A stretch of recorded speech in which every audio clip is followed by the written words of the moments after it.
ব্যারাকপুর রামকৃষ্ণ বিবেকানন্দ মিশনে মহাষ্টমী বিশেষ পুজো, কুমারী পুজো, অঞ্জলি নিষ্ঠা মেনে পুজো ব্যারাকপুর রামকৃষ্ণ বিবেকানন্দ মিশনে।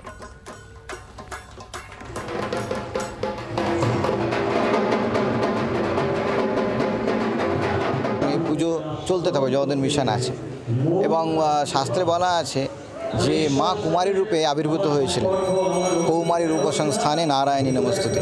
তো তিনি আজকে এটা আমরা করছি যে দুর্গাপুজো অকাল বোধন, এটা রাবণ বধের জন্য রামচন্দ্র করেছিলেন। তখন রামচন্দ্রকে কুমারী রূপে মা দেখা দিয়ে বলেন আমার আরাধনা করো, তারপর আমি তোমার ধনুকে আবির্ভূত হব এবং রাবণের যুদ্ধ হবে এবং রাবণের বধ হবে।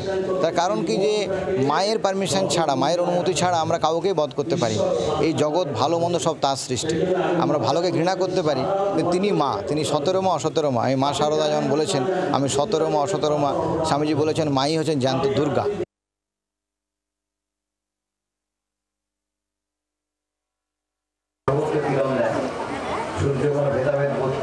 একেবারেই দেখো, আজ ব্যারাকপুর রামকৃষ্ণ মিশন, রামকৃষ্ণ বিবেকানন্দ মিশনে শুরু হয়ে গিয়েছে এইভাবেই কিন্তু কুমারী যে পুজো, সেই কুমারী পুজো। আর সেই কুমারী পুজো দেখতে একেবারেই প্রচুর ভক্তদের ভিড়। একেবারেই যে মিশন চত্বর, সেই মিশন চত্বরে কিন্তু প্রচুর ভক্তরা এসছে।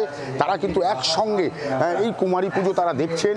একদিকে যেমন কুমারী পুজো চলছে, অপরদিকে ভেতরেই কিন্তু দুর্গা পুজো, যেটা অষ্টমী পুজো, সেই অষ্টমী পুজোও চলছে।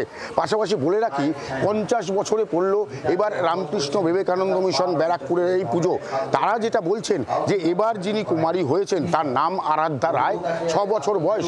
তিনি কিন্তু একেবারেই মায়ের বংশধর, অর্থাৎ শারদা মায়ের বংশধর। তিনি জয়রামবাটি থেকে একদম এখানে তিনি এসছেন। বাংলার আওয়াজ, বাঙালির আবেগ, জি 24 ঘন্টা।